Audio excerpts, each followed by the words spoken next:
warahmatullahi wabarakatuh. Waalaikumsalam. Innal hamdalillah nahmaduhu wa nasta'inuhu wa nastaghfiruh wa na'udzu billahi min shururi anfusina wa min sayyiati a'malina. May yahdihillahu fala mudilla lahu wa man yudlilhu fala hadiya lahu. Allahumma sholli wa sallim wa barik ala sayyidina Muhammad sallallahu alaihi wasallam wa ala alihi wa sahbihi ajmain wa man tabi'ahum bi ihsan ila yaumiddin. Amma ba'd. Ya ibadallah, usikum ala taqwa wa taqina lakum tuflihun. Bapak-bapak, ibu-ibu, masyarakat muslimin dan muslimat dan masyarakat subuh yang berbahagia, kita syukur, marilah senantiasa kita sanjungkan kehadirat Allah Subhanahu wa taala yang telah menganugerahkan kepada kita taufik dan hidayahnya dan juga nikmat-nikmatnya, terutama nikmat iman Islam, nikmat sehat, nikmat kesempatan, sehingga kita bisa bertugas hadir di masjid yang mulia ini untuk memenuhi panggilannya, yaitu salat subuh berjamaah, dan akan dilanjutkan dengan taklim. Salawat dan salam semoga tercurahkan kepada junjungan kita, uswah kita, suri saudara kita, yaitu Nabiullah Muhammad SAW, serta keluarganya, para sahabatnya, para umatnya yang senantiasa istiqomah mengikuti ajaran-ajaran beliau. Bapak, hari ini kita masuk di hari Ahad pekan kedua. Kajian kita yaitu tentang akhlak yang akan disampaikan oleh Bapak Ustaz Haji Darman Yarsi. Terima kasih kepada Bapak Ustaz Haji Darman Yarsi yang telah hadir meluangkan waktunya untuk Tolabul Ilmi memimpin sekaligus memimpin kajian ini. Oleh karena itu, marilah kita segera bekerja kajian ini dan kita awali dengan membaca basmalah bersama. Bismillahirrahmanirrahim. Kepada Bapak Ustaz Darman, persilakan. A'udzu billahi minasyaitonir rajim. Bismillahirrahmanirrahim. Assalamualaikum warahmatullahi wabarakatuh. Alhamdulillahi rabbil alamin. Nahmaduhu wa nasta'inuhu wa nastaghfiruh wa natubu ilaihi wa natawakkalu alaihi wa nastahdihi wa na'udzu billahi min syururi anfusina wa min sayyiati a'malina. May yahdihillahu fala mudilla lahu wa may yudlil fala hadiya lahu. Asyhadu an la ilaha illallah wahdahu la syarika lah wa asyhadu anna Muhammadan abduhu wa rasuluhu la nabiyya ba'da. Allahumma salli wa sallim ala sayyidil anbiya'i wal mursalin nabiyyina wa qudwatina wa imamina wa muallimina wa maulana Muhammadin wa ala alihi wa ashabihi wa man tabi'ahum bi ihsanin ila yaumiddin. Wa ahyina Allahumma ala sunnatihi wa amitna ala millatihi wa ahsyurna fi zumratihi ma'al ladina an'amta alaihim minan nabiyyin was-siddiqin wasyuhada was-salihin wa hasuna ulaika rafiqa. Allahumma alimna ma yanfa'una wa anfa'na bima 'allamtana. Allahumma arinal haqqa haqqan warzuqna ittiba'ah wa arinal batila batilan warzuqna ijtinabah. Allahumma inna nas'aluka al-huda wat-tuqa wal-'afaf wal-ghina. Allahumma a'inna ala dzikrika wa syukrika wa husni ibadatik. Allahumma ati nufusana taqwaha wa zakkiha anta khairu man zakkaha anta maulaha. Allahumma inna nas'aluka al-huda wat-tuqa wal-'afaf wal-ghina. Ya muqallibal qulub tsabbit qulubana ala dinik. Ya musarrifal qulub sarrif qulubana li ta'atik. Wa ba'du ma'asyiral muslimin wal muslimat, jamaah sekalian, hamba-hamba Allah yang beriman dan bertakwa yang dirahmati Allah Subhanahu wa taala. Mengawali majelis ini, mari kita ulang-ulang kembali untuk sama-sama saling mengingatkan di antara kita untuk selalu memperbanyak syukur kepada Allah Subhanahu wa taala atas seluruh limpahan karunia nikmatnya yang tak terhitung, terutama nikmat iman dan Islam, nikmat kesehatan dan kesempatan. Dan alhamdulillah di subuh yang berkah ini kita hadir kembali di rumah Allah, di masjid, tempat yang suci, ya, tempat yang paling disukai oleh Allah di muka bumi. Mudah-mudahan duduk kita ini kita niatkan juga ya i'tikaf, dan duduk kita di rumah Allah ini dalam rangka taqarrub, ya, mendekatkan diri kepada Allah Subhanahu wa taala dengan menjalankan perintahnya, salah satunya yaitu thalabul ilmi. Mudah-mudahan Allah Subhanahu wa taala memberikan karunia kepada kita ilmu yang bermanfaat, bukan hanya untuk diri kita, tapi juga keluarga kita dan kaum muslimin seluruhnya di dunia wal akhirah. Kita selalu memohon kepada Allah Subhanahu wa taala untuk mencurahkan salawat dan salam untuk Nabi kita Muhammad sallallahu alaihi wasallam, Nabi dan Rasul yang terakhir, yang tidak ada lagi Nabi dan Rasul setelahnya, yang karena juga tidak ada wahyu setelah Al-Quranul Karim. Ini menjadi akidah kita semua, sehingga siapapun yang mengaku sebagai Nabi adalah salah dan sesat. Siapapun yang merasa menerima wahyu setelah Al-Quran tidak benar, ya, menurut akidah Islam. Alhamdulillah kita mendapat bimbingan petunjuk dari Allah Subhanahu wa taala untuk memahami akidah para sahabat, para tabi'in, para ulama-ulama pendahulu kita sampai sekarang ini. Mudah-mudahan seluruh amal ibadah para pendahulu kita diterima oleh Allah Subhanahu wa taala dan membawa keberkahan buat kita sekalian. Jemaah sekalian, kita temanya akhlak, ya. Kita sudah membahas akhlak kepada Allah Subhanahu wa taala, kemudian akhlak terhadap diri sendiri. Akhlak terhadap diri sendiri ini juga sudah banyak poin-poin yang kita bahas. Nah, sejak bulan lalu kita sudah membahas tentang syaja'ah. Jadi akhlak Islam itu salah satunya syaja'ah, keberanian. Nah, kita sudah uraikan keberanian yang seperti apa yang diajarkan oleh Islam. Jadi bukan nekat, ya, dan bukan hanya berani. Karena itu ada hadis, ya, ternyata nanti salah satu yang dicampakkan ke dalam neraka itu adalah orang yang zahirnya mati syahid karena gugur di medan pertempuran, tetapi karena ada yang salah dari niatnya, dia tampil di medan perang hanya ingin dipuji sebagai pemberani, ya, sehingga niat yang salah itulah yang menyebabkan, ya, di akhirat, ya, Allah Subhanahu wa taala berikan azabnya. Nah, jadi akhlak ini ada ukuran-ukurannya dan Islam sudah menetapkan itu.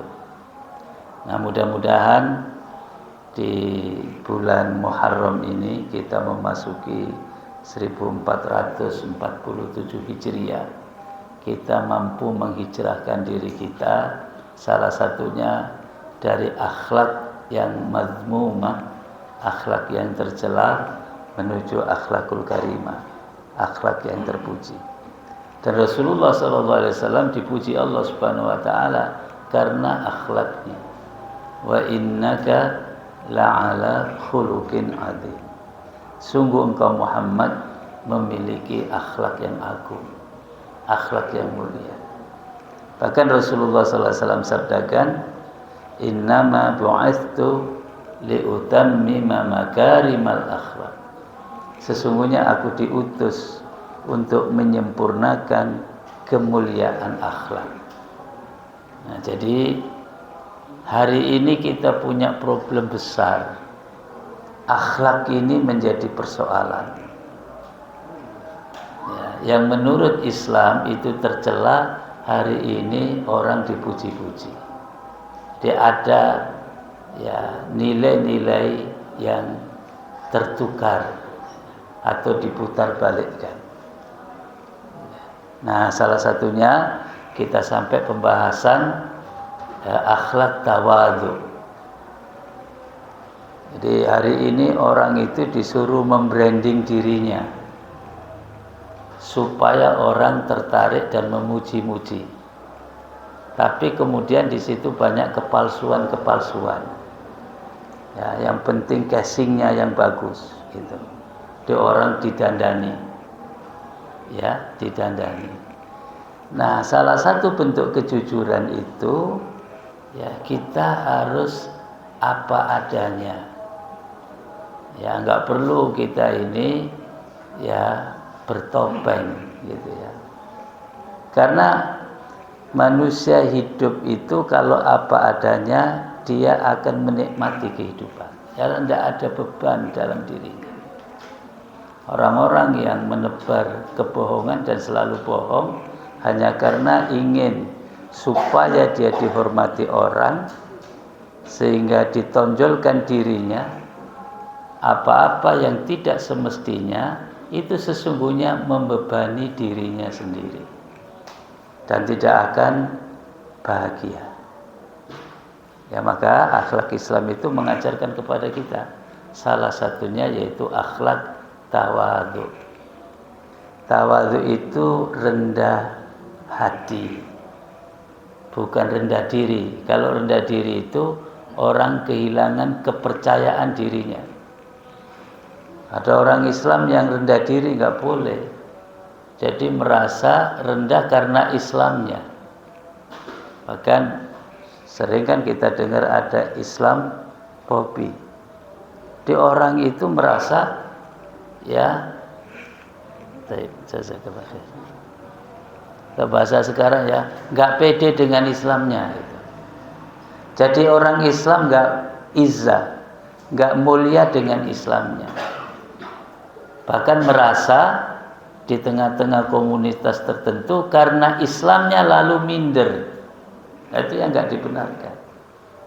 Justru walillahil izzatu walirasulihi walil mu'minin.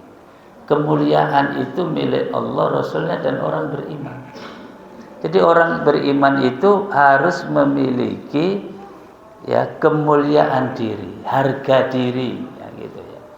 Izzah itu namanya, harga diri. Karena orang mukmin itu di hadapan Allah Subhanahu wa taala yang tertinggi makomnya. Ya. Wala tahinu wala tahzanu. Kamu jangan rendah diri, jangan sedih. Wa antumul a'laun.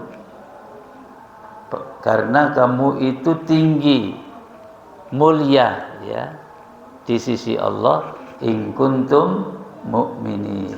Jika kalian benar-benar orang beriman. Maka Al-Qur'an memerintahkan fashhadu bi anna muslimun. Persaksikan identitasmu bahwa sesungguhnya kamu orang beriman, kamu orang Islam, gitu. Jadi orang Islam itu harus mulia dengan Islamnya, jangan minder. Nah, rendah hati itu bukan itu yang dimaksud. Ya. Rendah hati itu akhlak terpuji, yaitu tidak meremehkan orang lain, ya tidak membangga-banggakan dirinya untuk dipuji-puji. Itu. Nah, ini akhlak yang dicontohkan oleh Rasulullah Sallallahu Alaihi Wasallam. Nah, salah satu bentuk tawadhu itu bisa bergaul dengan siapapun manusia ini di level manapun. Ketemu orang awam bisa, ya ketemu orang punya kedudukan, ya jabatan atau harta atau punya status sosial bisa. Nah, yang menjadi problem itu kadang orang membeda-bedakan. Kalau ketemu orang yang selevel, masya Allah baiknya. Tapi kalau menganggap orang lain remeh itu, ya sering kadang membuang muka, kadang nggak bisa berinteraksi, merasa lebih tinggi, lebih hebat. Nah, itu yang tidak dibenarkan dalam akhlak Islam. Ya. Maka dari sudut pandang akhlak, kita itu harus melihat makhluk Allah ini dengan ihtiram, ya dengan hormat, siapapun dia. Karena sesungguhnya kita di hadapan Allah Subhanahu wa taala ini makhluk yang lemah sekali. Ya la haula wala quwata illa billah. Jadi kalau kita bergaul, bertemu orang yang secara zahir, nah saya katakan zahir Pak, karena hakikatnya kita belum tahu juga. Secara zahir, ya status sosialnya, ekonominya lebih baik, maka nggak boleh merendahkan yang di bawahnya. Justru kita ini kalau ketemu orang yang di bawah kita, zahirnya secara ekonomi, kita hormat ke dia. Boleh jadi sabarnya melebihi kita. Boleh jadi kita diuji seperti mereka, belum tentu kita sanggup. Mereka ternyata bisa bersabar. Bukankah itu kemuliaan? Ya. Kalau kita ketemu orang yang zahirnya secara pendidikan kita anggap rendah, kita tetap muliakan dia. Bahkan terhadap orang bodoh kita tetap hormati dia. Bukan karena kebodohannya, karena dia manusia yang dimuliakan oleh Allah Subhanahu wa taala. Allah Subhanahu wa taala memuliakan manusia. Walaqad karramna bani Adam. Dan sungguh kami telah muliakan anak Adam, manusia ini. Siapa anak Adam? Manusia seluruhnya, siapapun dia, itu dimuliakan oleh Allah sebagai manusia. Bukankah orang yang belum berilmu juga manusia? Nah, kita karena ada hikmah. Kalau orang nggak punya ilmu dia salah, itu dosanya lebih kecil Pak, daripada kita yang punya ilmu tapi salah atau melanggar. Kita juga ikhtiram kepada orang yang memimpin. Karena Allah berikan kelebihan kepada mereka. Baik dalam Islam, taat kepada pemimpin itu wajib. Atiullah wa atiur rasul wa ulil amri minkum. Kata Ibnu Katsir dalam tafsirnya, ulil amri itu umara dan ulama. Ya pemimpin pemerintahan umara dan pemimpin agama ulama. Jadi wajib juga. Itu perintahnya Allah Subhanahu wa taala. Kenapa Allah berikan anugerah kepada mereka? Itu. Jadi kita menghormati kepada orang yang punya ilmu karena Allah berikan kemuliaan kepada mereka. Kita menghormati orang yang lebih tua karena dosa kita lebih banyak, amal kita lebih sedikit dari amal dia. Husnudzannya begitu. Kita hormat pada anak kecil karena dosa kita lebih banyak dari dia. Itu akhlak. Ya. Rasulullah itu memberi salam kepada anak-anak. Ini Rasul Allah Sallallahu Alaihi Wasallam. Jadi menyayangi anak-anak, bahkan memberikan salam. Nah, ini akhlak. Ini akhlak. Jadi pernah satu kali ada ibu-ibu gendong bayi. Terus Rasul pengen nimang bayi itu. Nih coba ada apa dalam bergaul ya di masyarakat. Ini Rasulullah SAW, ada ibu-ibu gendong bayi pengen nimang bayi. Lalu bayi itu pipis. Ya. Di timbangan Rasulullah SAW. Nah sang ibu nggak enak sama Rasul, lalu pengen diambil paksa bayinya itu. Ya Rasul, sini bayiku gitu, sini anakku gitu. Nggak enak karena pipis. Tapi apa kata Rasul? Biarkan sampai selesai. Kalau bajuku yang kotor dan najis tidak dicuci. Tapi kalau hati anak ini yang terluka sulit disembuhkan. Kasih sayang. Luar biasa, ya kan? Ini akhlak. Ada kisah yang haru saya bacanya itu, Pak. Ini ada orang Yahudi. Yahudinya ini buta. Disuapin oleh Rasulullah SAW. Ini akhlak apanya? Ya. Coba ini beda agama. Buta lagi. Artinya kalau Rasul nyuapi dia tidak tahu. Nah setelah tahu bahwa yang menyuapi adalah Rasulullah SAW, akhirnya masuk Islam. Akhlak. Ini luar biasa ya. Hari ini kita punya problem ya, apalagi di sosial media. Orang ini saling maki, saling ini merasa paling. Ini bukan akhlak Islam. Bahkan Pak, ini orang yang memusuhi kita saja bagaimana kita baiki. Ini akhlak. Sebab kita tidak tahu akhirnya. Kalau Allah kasih hidayah, siapa yang bisa menghalangi? Dulu Umar itu ngejar-ngejar Rasul, menghunus pedang mau bunuh. Tapi akhirnya Umar ini yang membela Rasul SAW. Bahkan di akhir wafatnya Rasul, Umar ini nggak terima. Begitu ada berita Rasulullah SAW wafat. Dulu orang yang ingin dibunuh sama Umar. Sekarang ada berita orang ini meninggal, Umar tidak terima.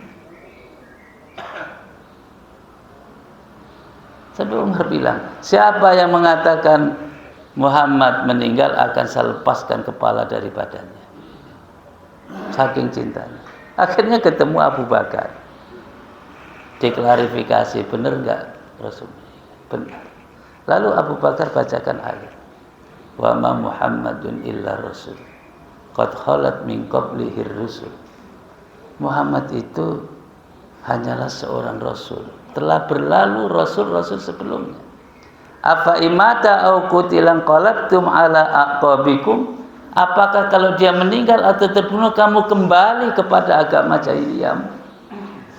Tersadarlah di situ Umar. Seolah-olah ayat itu baru turun. Baru ya bisa menerima berita kematian Rasulullah SAW. Nah, jadi salah satu ajaran penting dalam Islam itu ya memuliakan manusia karena Allah muliakan. Nah, salah satu bisa memuliakan kalau kita bisa punya rendah hati. Ya, punya sikap rendah hati. Nah, Allah Subhanahu wa taala berfirman dalam surat An-Nahl surat 16 ayat 53, A'udzubillahi minasyaitonir rajim. Wa ma bikum min ni'matin faminallah. Tsumma idza massakumudz dzurru fa ilaihi taj'arun. Dan apa saja nikmat yang ada padamu, maka seluruhnya itu datangnya dari Allah Subhanahu wa taala. Dan bila kamu ditimpa oleh kemadharatan, maka hanya kepadanya lah kamu minta pertolongan. Apa maksudnya nikmat ini? Ayat ini. Salah satu yang bikin orang sombong itu apa, Pak? yang nggak bisa tawadhu coba.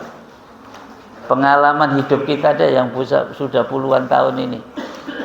Kira-kira orang itu sombong nggak bisa tawadhu itu apa sebabnya? Zahirnya. Ya. Zahirnya apa? Ini sunatullah Pak ini. Punya kedudukan jabatan. Punya harta yang melimpah. Punya ketampanan dan kecantikan.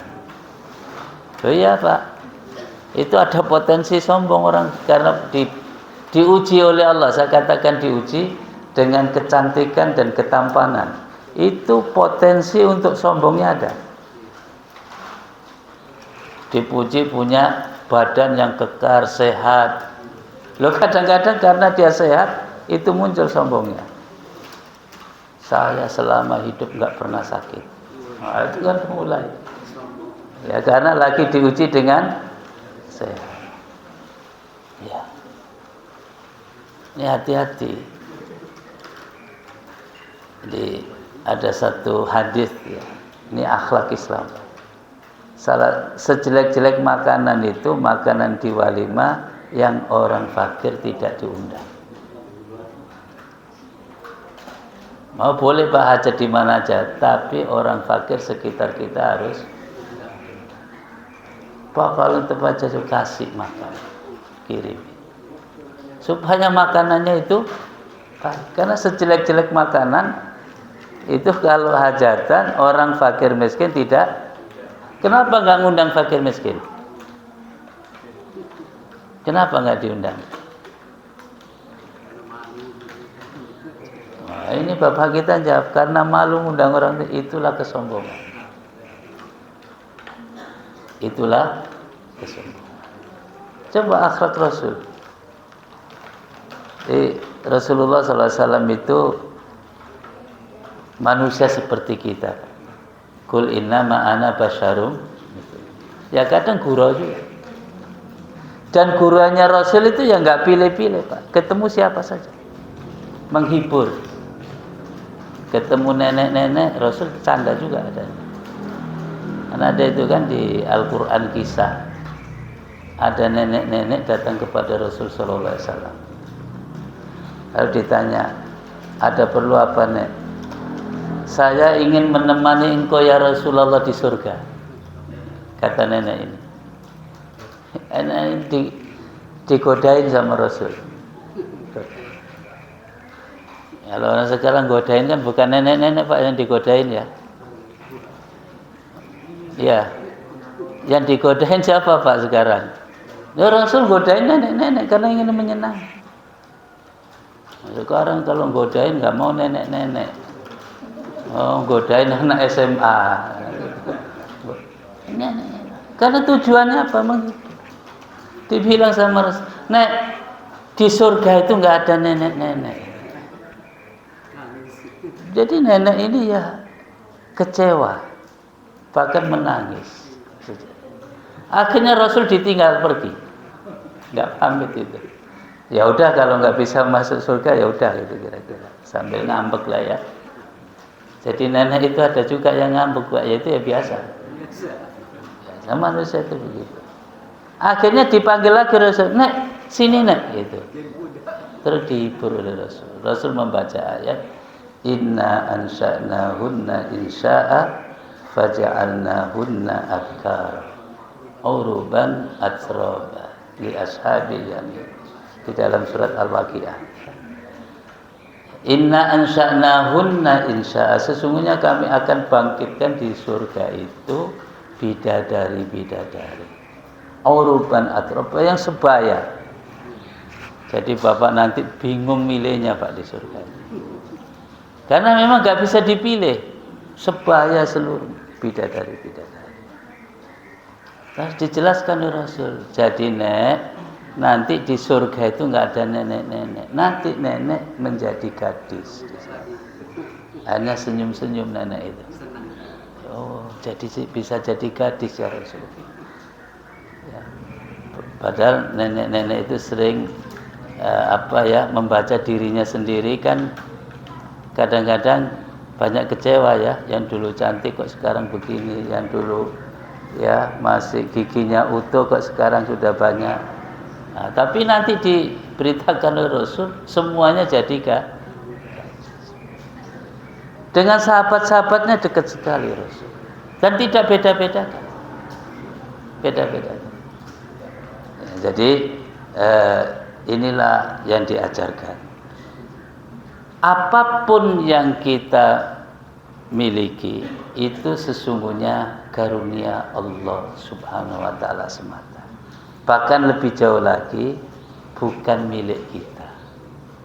Bahkan diri kita ini juga bukan milik kita. Apa yang disombongkan?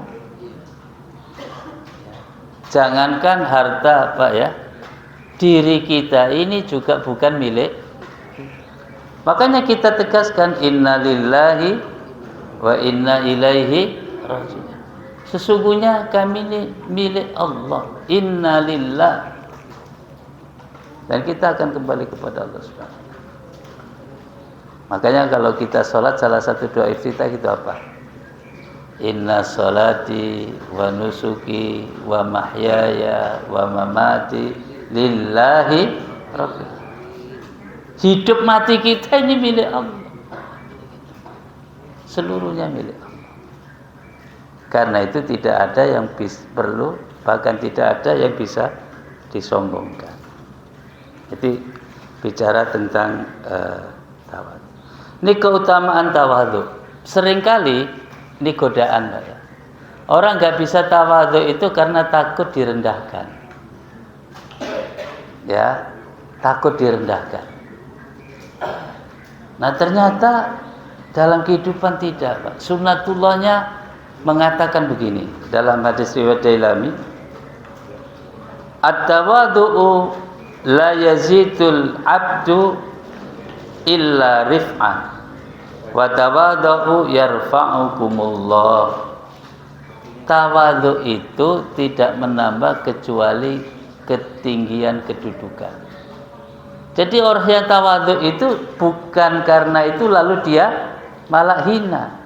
Justru karena tawadhu itu dia akan diangkat oleh Allah posisinya. Karena itu tawadhu, berlakulah tawadhu kamu. Di sini ikut wazan tafa'ala perintahnya. Apa makna wazan tafa'ala? Itu timbal balik.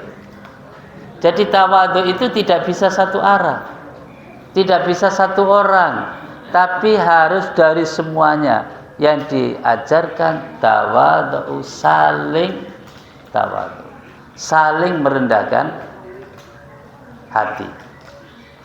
Sesama orang beriman begitu, saling merendahkan hati. Nah, kalau hanya satu arah itu nanti ada kezaliman. Jadi ada orang itu yang pengennya dipuji-puji, disanjung-sanjung, ya. Kalau nggak disanjung, ya ada yang tidak berkenan. Nah, dalam Islam ada kesetaraan sehingga harus timbal balik, ya, timbal balik. Nah, sikap tawadhu ini oleh Allah Subhanahu wa taala dimuliakan karena ini sifatnya ibadur rahman. Hamba-hamba Allah yang Ar-Rahman dan mendapatkan rahmat Allah itu sifatnya wa ibadur rahmanil ladzina yamshuna fil ardi hauna. Dan hamba-hamba Allah Ar-Rahman itu adalah orang-orang yang berjalan di muka bumi dengan merendahkan hati. Ya, ini pentingnya sifat tawadhu. Nah, contoh, ini ada bentuk tawadhu. Tidak membanggakan dan menyombongkan diri di hadapan yang lain. Gitu. Jadi tidak membanggakan dan menyombongkan diri di hadapan yang lain. Karena itu kalau diberi oleh Allah anugerah dan kelebihan selalu dinisbatkan kepada Allah. Nah, salah satu bentuknya selalu memuji Allah. bukan memuji dirinya. Alhamdulillah anak saya lulus kuliah. Muji Allah dulu. Karena lulus kuliah itu bukan semata-mata karena dia. Ya. Bahkan kadang-kadang kita ini cuman bantu anak kita ngasih biaya. Susah payahnya belajar kadang kita nggak tahu juga kan. Ya, anak kita jungkir balik di sono nuntut ilmu, kita kadang nggak tahu. Yang penting sudah ngasih biaya. Ya. Jadi bisa karena anugerah Allah itu dari jalur yang banyak sekali. Ya ketemu dosen yang bagus, ketemu lingkungan yang bagus, akhirnya selesai thalabul ilmi, mendapatkan ilmu yang bermanfaat, maka alhamdulillah gitu. Bukan begini, oh anak saya ini luar biasa, tepat waktu lulusnya karena ngikuti bapaknya. Ya ini omongan katanya biasa, tapi kalau kita bicara lebih substantif itu masalah, Pak. Siapa dulu bapaknya? Emang bapaknya? Emang lulus itu bapaknya apa? Kontribusinya apa? Kan sebagian saja, enggak seluruh. Dan itu juga karena anugerah Allah Subhanahu wa taala. Jadi sukses thalabul ilmi itu bukan karena tempat, Pak, kadang-kadang. Bukan hanya kampusnya, bukan hanya, tapi anugerah Allah Subhanahu wa taala. Alhamdulillah. Nah, jadi ada satu hal yang perlu kita saling mengingatkan di antara kita. Sombong itu didefinisikan oleh Rasul dalam hadis, ya. Batarul haqqi wa ghamtun nas. Ya. Ini lawannya tawadhu. Batarul haqq, menolak kebenaran, itu kesombongan. Itu karena enggak tawadhu. Nah, salah satunya gini. Jadi orang yang tawadhu itu, Pak, senang kalau ada yang ngingetin ketika dia bersalah. Itu senang sekali. Alhamdulillah diingatkan. Ya Allah, kalau enggak diingatkan saya terjerumus. Tapi orang yang sombong salah diingatkan itu ngajak berantem, Pak. Kamu tahu apa? Nah, beda di situ. Jadi orang tawadhu itu salah diingatkan itu senang. Karena menolak kebenaran itu bentuk kesombongan. Yang kedua, wa ghamtun nas, meremehkan orang lain. Nah, meremehkan itu tidak boleh. Tapi begini, siapapun manusia itu Allah Subhanahu wa taala berikan kelebihan dan kekurangan masing-masing sebagai ujian hidupnya. Sebagai ujian hidupnya sama, Pak. Kita ini ya oleh Allah diberi nikmat baik, diuji juga dengan ujian-ujian. Karena itu sunnah kehidupan. Sunnah kehidupan. Kadang kita ini kan melihat sesuatu yang tampak di permukaan, Pak. Ada suami istri harmonis betul. Saking harmonisnya itu ya kelewat-kelewat itu. Ya. Tapi kalau sudah pulang ke rumah berantem melulu, Pak. Ya karena hanya tampilan aja. Itu kulit, Pak. Kulit itu. Ada orang itu yang solehnya kelihatannya Masya Allah. Ya. Karena ada memang manusia yang kepura-puraannya di situ. Dan itu Al-Quran banyak mensifati. Wa idza laqul ladzina amanu qalu amanna. Ketemu orang baik ya ikut baik. Wa idza khalau ila syayatinihim qalu inna ma'akum. Kalau balik ke komunitasnya yang jahat itu ya, oh saya cuma nertawakan aja mereka. Saya ini sebenarnya sama dengan kalian-kalian itu. Saya hanya pura-pura. Nah, ini kan kepalsuan-kepalsuan di situ. Itu banyak sekali hari ini. Nah, jadi siapapun nih kita bungkus, Pak. Bapak Ibu kita bungkus, kita bawa pulang hadis catatan ini. Jangan sekali-kali meremehkan orang lain. Karena itu bentuk kesombongan. Siapapun orang lain itu Allah berikan kelebihannya masing-masing. Ya, ini kita bicara status sosial ya. Saya pernah tinggal di Bintaro. Nah, waktu itu dapat amanah ngajar di STAN ya. Sudah lebih 10 tahun. Di situ ada komplek Pak ya. Itu rapat RT. Rapat itu sampai jam 1 nggak selesai. Hanya membicarakan ini petugas yang ngangkut sampah. Menariknya bagi saya apa? Yang diributkan itu soal imbalannya Pak. Soal rupiah yang nggak seberapa. Ini orang-orang yang punya penghasilan banyak. Itu ribut nggak selesai sampai jam 1. Ya. Padahal saya mikir juga waktu itu soal ini 2 menit selesai. Ya, 2 menit selesai sebenarnya. Karena saya tahu di lingkungan situ ya pekerjaannya bagus-bagus. Loh giliran ngasih imbalan ke yang ngangkut sampah aja kok ribut nggak selesai gitu. Padahal itu bisa 1 orang menyelesaikan. Saya masih ingat waktu itu debatnya itu. Ini dikasih 750 apa 1 juta. Ini dulu Pak ya, jangan ngomong sekarang ya. Dulu. Itu di Bintaro Pak. Itu nggak selesai diskusinya. Selisih 250. Nggak selesai. Karena yang dibicarakan siapa? Yang ngangkut. Karena ada situasi orang nggak menghargai gitu. Menganggap rendah. Padahal itu sebulan sampah nggak diangkut repot juga. Repot.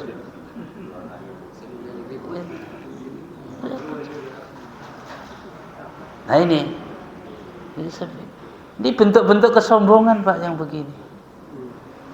Kalau kita berpikir lebih objektif ya, nggak usah pakai dalil lah. Kalau dia dapat itu untuk apa Pak? Untuk keluarganya, iya kan? Untuk keluarga. Jadi manfaatnya panjang. Nah jadi ini bicara akhlak. Hari ini Pak kesombongan itu ya di mana-mana. Orang itu saling meremehkan, nggak saling menghormati. Dan ini bisa menghinggapi siapa saja.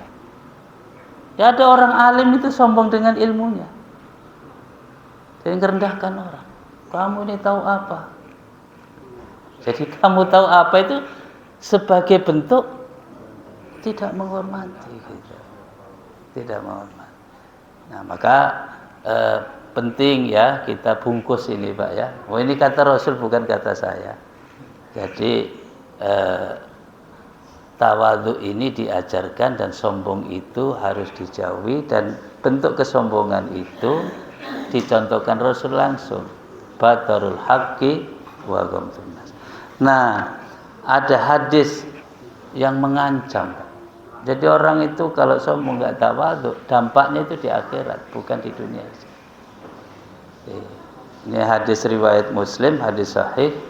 La yadkhulul jannata man kana fi qalbihi habbatu khardalin min kibr.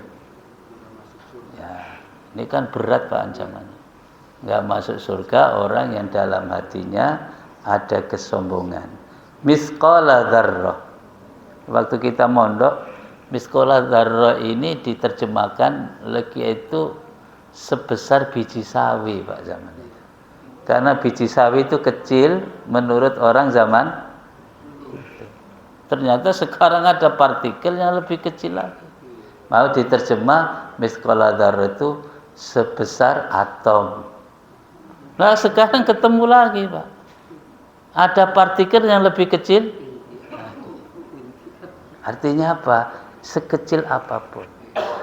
Itu sekecil apapun. Nah tentu ini peringatan.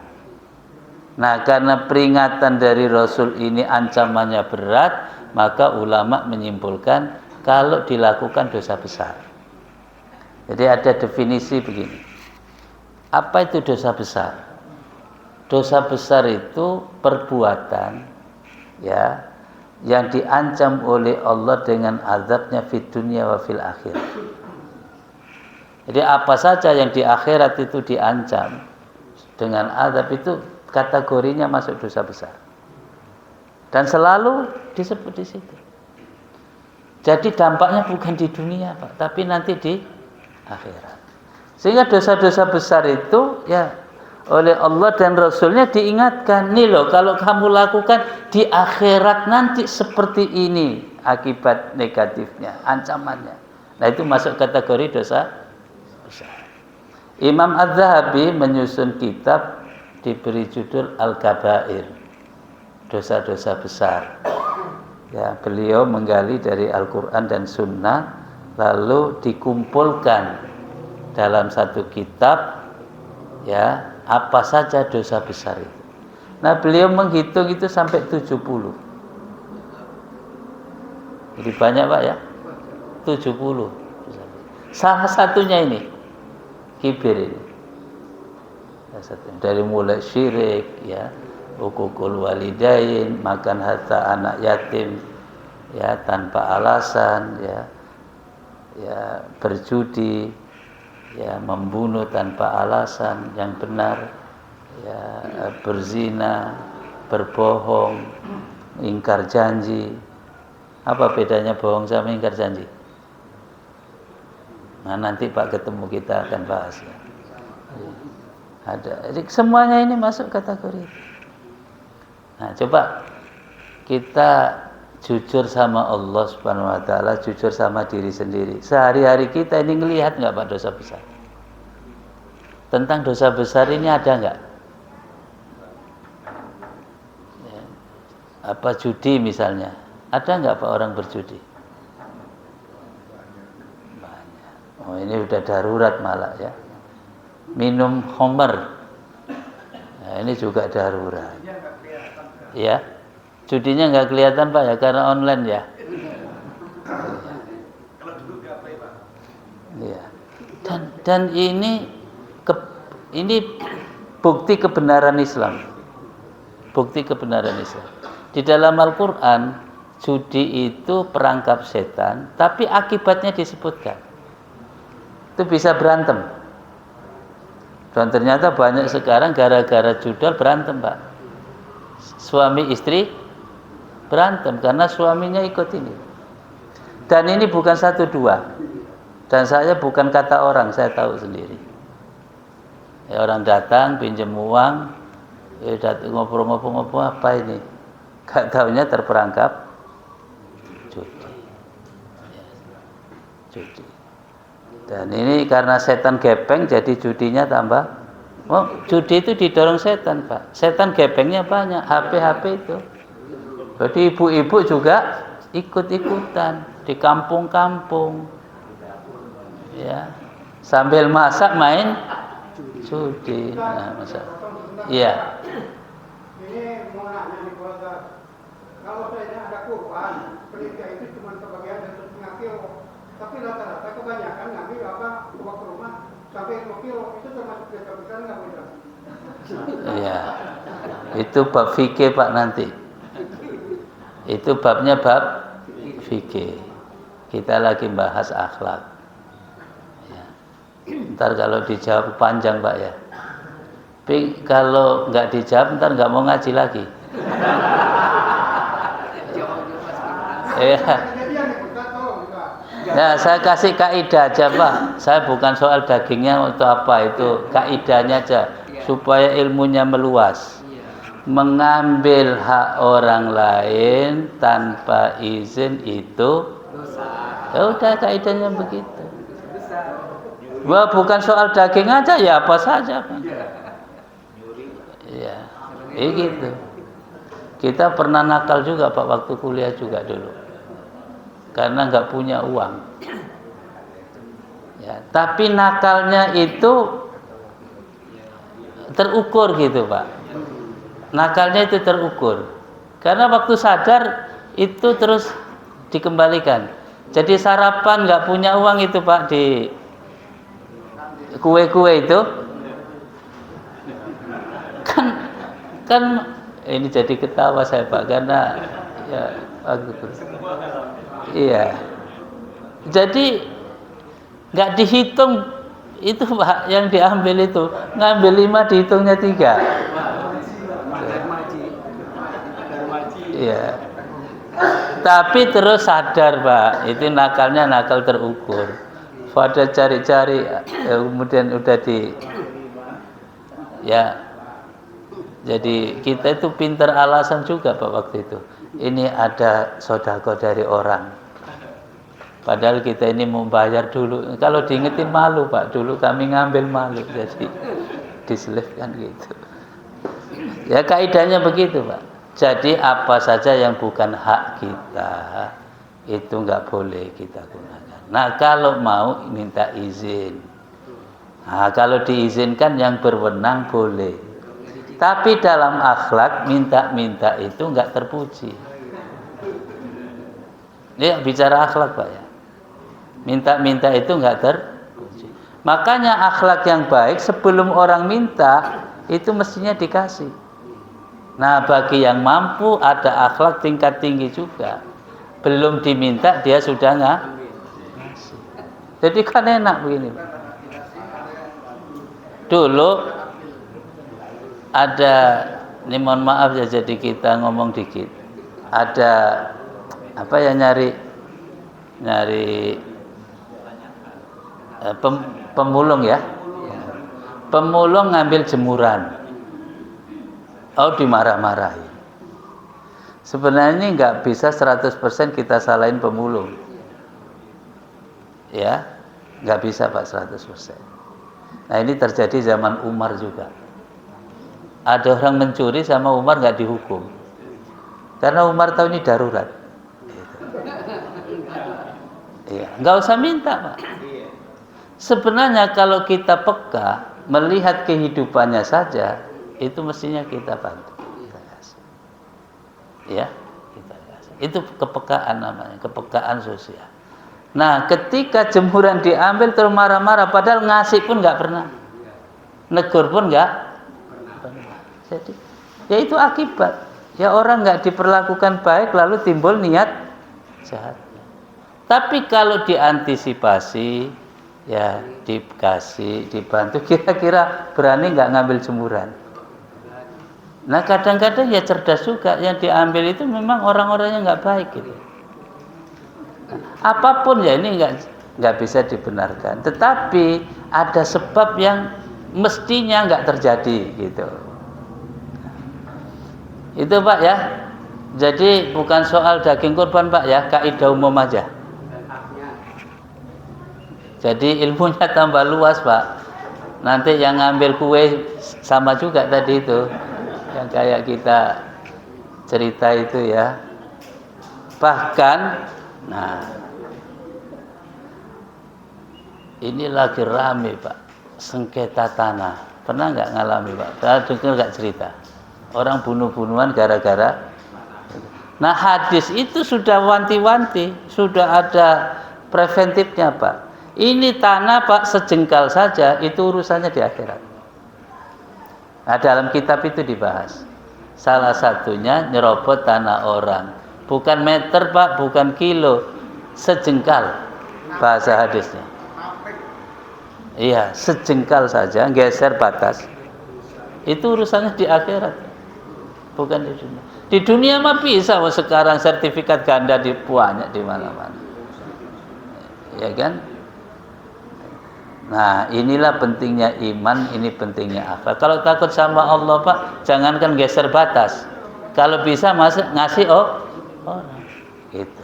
Kalau bisa ngasih orang. Itu ya, jadi gimana, Pak? Masih mau ngaji lagi atau Jadi solusinya gimana Pak? Solusinya bagaimana? Kejujuran Pak solusinya.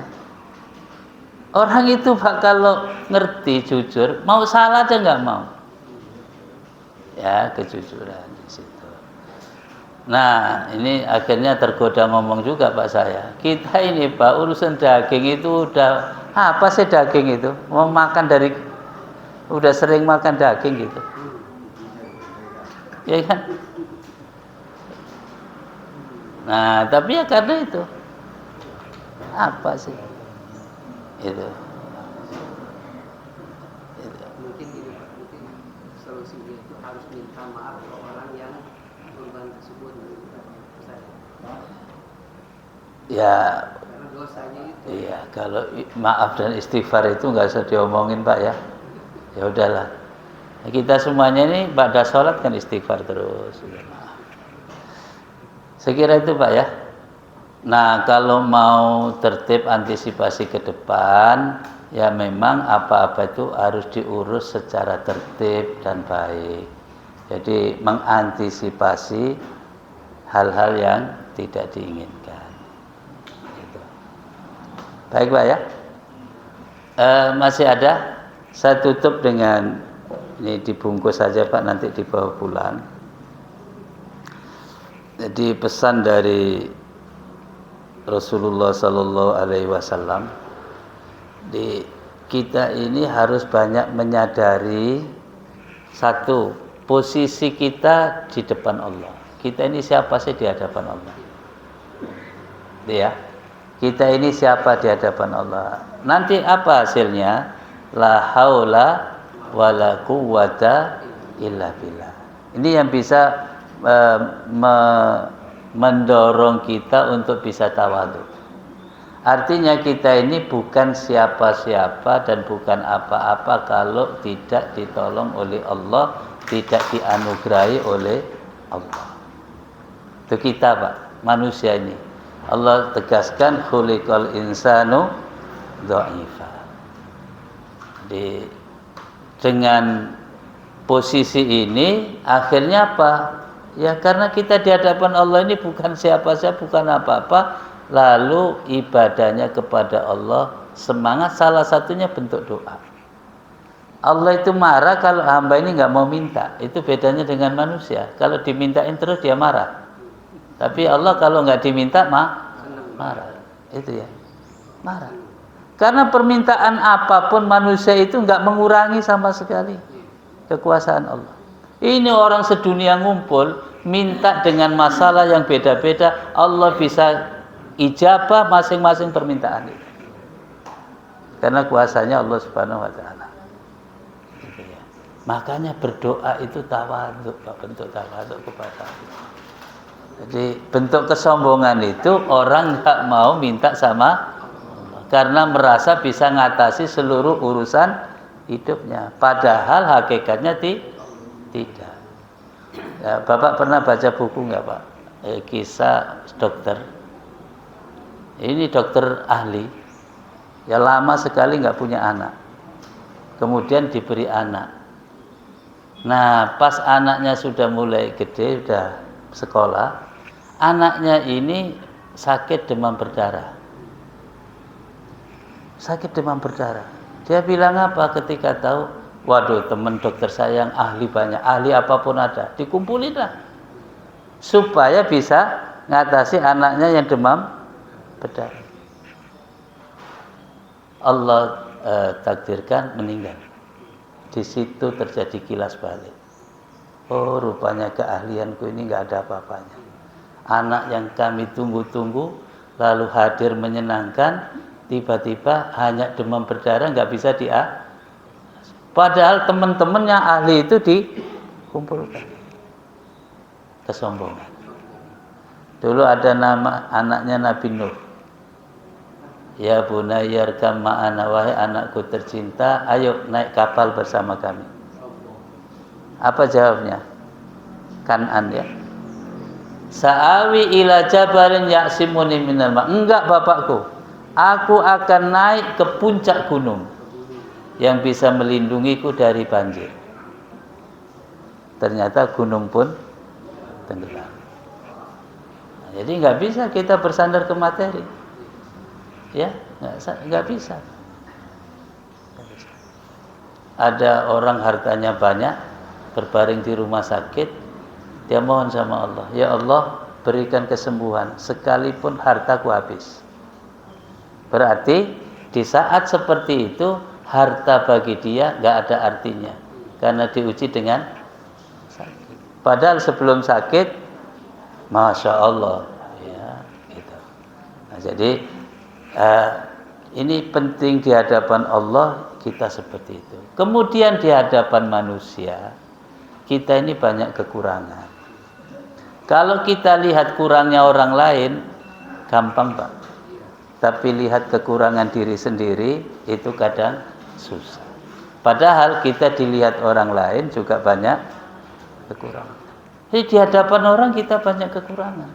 Karena itu kita jangan remehkan orang lain. Boleh jadi orang lain itu ya ada kelebihan-kelebihannya dan kalau kita jujur memberikan manfaat. Saya ada pengalaman kecil Pak. Saya itu sering dengerin omongan anak saya yang masih kanak-kanak itu. Celtukannya itu kadang benar Pak. Dan sering benernya. Sering benernya. Padahal masih kanak-kanak. Saya mikir, ini orang ngomongnya ini dapat bimbingan. Kenapa? Dosanya kecil. Belum berdosa, belum balik. Nggak ada dosanya. Saya dengerin celtukannya itu. Dia terngiang-ngiang sampai sekarang itu. Jadi pernah saya kecapean, terus istirahat, sudah asar, ada azan. Anak saya baru berumur kira-kira 4 tahun ya waktu itu. Saya dibangunin. Bi, sudah ada azan. Bagi saya itu hikmah. Bukan karena anak kecil yang ngomong Pak. Tapi itu kan ketulusan anak ngomong itu. Celtukannya itu. Mungkin dia menyaksikan ada orang azan ke masjid itu ya. Terus ini habisnya tidur ya dibangun. Ada azan. Kita Masya Allah ya. Nah, makanya kadang-kadang omongan-omongannya itu ya ada aja itu celtukan-celtukannya itu yang positif. Artinya apa? Sekalipun anak-anak kalau baik kita dengarkan. Sekalipun anak gak bisa Pak kita mau lo tahu apa? Memang nggak tahu kalau kita lagi capek itu nggak usah begitu Pak. Ya boleh jadi itu. Gitu ya. Saya kira ini ya jazakumullah khair. Kita cukupkan, mudah-mudahan kita bisa ketemu lagi nanti bab akidah ya pekan kedua. Jazakumullah khair. Subhanakallahumma bihamdik asyhadu an la ilaha illa anta astaghfiruka wa atubu ilaik. Assalamualaikum warahmatullahi wabarakatuh.